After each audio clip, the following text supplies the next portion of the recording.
Okay, so the next thing we'll try to see what are the changes in the CCNP certifications. Like before February 24, 2020, we have, these are the different CCNP certification tracks we have. Now after February 24, 2020, you will have only five to six, five. These are the five are main core technology terms. So generally, I'm more talking about technology point of view, not a software point of view. So now you have a software based, application specific, programming kind of thing. You have this certification, you have CC DevNet, that's what the name it says, DevNet Professional. So mainly there are five technology certifications in CCNP. So you got Enterprise. Now the Enterprise covers the LAN and WAN infrastructure, more like a CCNP routing switching, but basically focuses on wireless as well, because we used to have a wireless separate, CCNP wireless and the CCNP routing switching, more of like a separate tracks. Still, I didn't get into complete contents, so I have to just refer to them. Probably I'll be sharing those things in the next. The rest of the thing still remains the same. So the tracks wise, you have, these are the changes. But if you're going with the certification point of view, there is a major change. Now, certification point of view, if you just think about the CCNP certifications right now or before, generally you have to pass either 3 to 4 exams. You have 3 to 4 CCNP papers. Like if you take an example of CCNP routing switching, you have to pass CCNP route, CCNP switch, and CCNP T-shoot papers in order to get your CCNP routing switching certification. Likewise, you have CCNP security, we have 4 papers. Again, in data center, you have, I think 4 to 5 papers, basically you have 3 to 4 paper combinations you have to pass to get your CCNP certification. But now it's no more like that. So now from February 24, 2020, in order to get your CCNP certification, you need to pass any one core exam. That is one technology core exam. So you have to write only 2 papers. One is the core paper, and the second one is a concrete exam. Concrete exam is like a special exam on a special technology.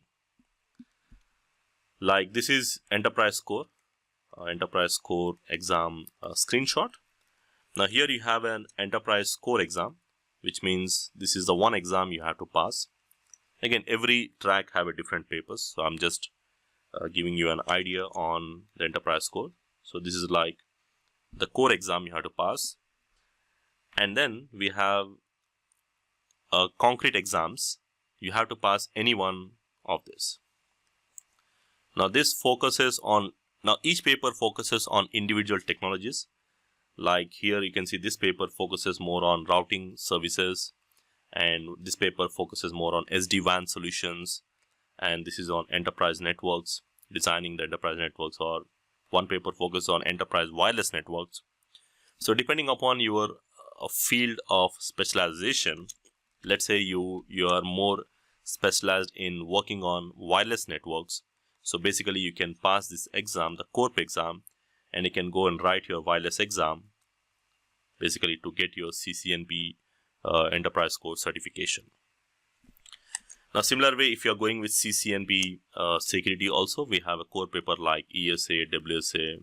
So probably similar way, you have core paper and concrete exam papers in each and every track. Out of that, you have to choose any one to get your CCNP certification. So that's the difference. And again, as per the current rules, under the current rules, you usually have to have at least CCENT to get your CCNP certification, which means in order to write your CCNP exams, you must write, the prerequisite is you need to have CCENT or CCNA is a prerequisite to write an exam, but this is no more required now. So which means you can directly jump into the CCNP exams. So you don't need CCNA exam to pass. So there's no prerequisite exams you need to pass for CCNP certification. So which means if you want to get CCNP enterprise, core.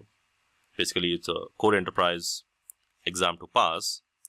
Or if you want to pass CCNP security exam, like here, you have to pass any one core exam and any one concrete exam. So basically, these two papers will be enough to pass to get your CCNP certification without going with CCNA. Okay, the next thing is like CCNP transitions. Like, let's say if you have already passed some of the CCNP exams, like let's say you have already passed the CCNP route exam or the switch exam. So basically, after February 2020, what is a specific certification exam means in my certification status, what is it shows up what certification you have passed. So again, as I said, if you are preparing for these exams or if you already passed these exams, so you still have a migration or a transition option. So you can use this URL. So I have opened up this URL here. So CCNP Migration Tools. You can go to generally certifications, and if you go to professional level certifications, you'll find a URL here. If you scroll down, there will be an option to migration. So you can either go to specific migration tool, or generally I prefer this URL. If you can specifically go to individual track. Let's say if you have already passed, let's say you want to check your certification status for your CCNP routing switching, you can use this URL,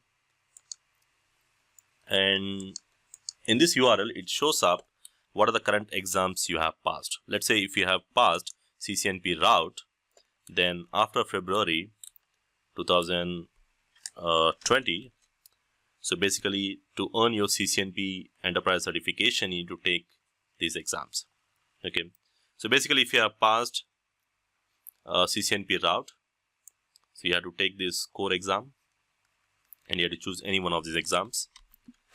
And let's say if you have passed both route and switch, or if I just select switch only, then again the same requirement comes. If you have passed any one exams, I think that's a requirement. You can check this. Okay, basically this is how you can check. So if you have passed CCNP T-shoot only, then basically you will be receiving a Cisco Certified Specialist certification.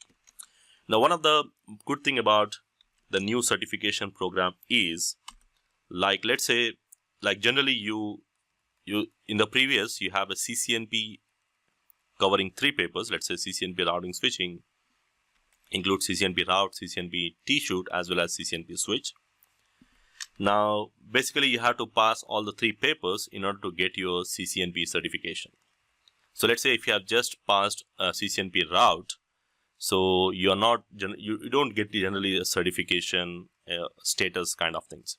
So you can still say you have passed one exam, but you don't have any certification status or a specific certificate from Cisco. But now, so Cisco has changed. So you'll be getting, if you pass any one of the exams, like even if you have passed this exam, you will be getting one specialist certification. So there is a one specialist certification track. So if you pass any one of those exams, either old or new exams, you get a specialist certifications. Like passing this exam, old exam, is equivalent to like you are going to pass Cisco Certified Specialist on Enterprise Advanced. This is one of the paper of CCNP, the other exam. So one is core, the other one is any one optional exam. So it's like equivalent to passing this exam. So to get a complete CCNP, you have to pass one core paper, that is sufficient. So you get this already, and the second one you have to pass because you have already cleared the previous exam. But again, you can see if I tick 2 options, the same requirement, the same thing. If I take this route and switch, I think I need to refresh a little bit. Okay. So just wait for the page to refresh generally. So if you have passed only route, then it shows up what you have to do to get your CCNP certification. So you have to write again the 2 exams again. So if you have passed 2 exams already, route and switch, now you receive this Enterprise Core Certificate, Cisco Certified Specialist on enterprise core. And additionally, to get your CCNP certification, you have to pass any one of these below exams.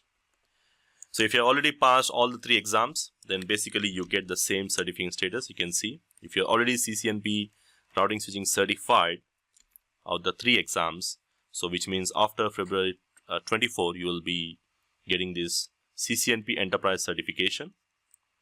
And these specialist certifications include the enterprise core and enterprise advanced infrastructure implementation.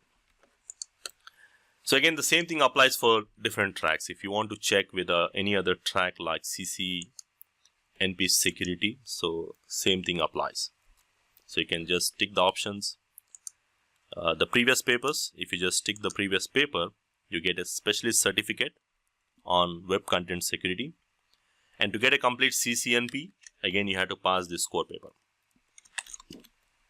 So similarly, if you pass 2 exams, so you get 2 specialist certifications. If you pass 3 exams, you get 3 specialist certifications. And if you pass 4 exams, so basically you get a CCNP certification and this specialist certification. So you'll receive the new CCNP certification along with 3 specialist certifications.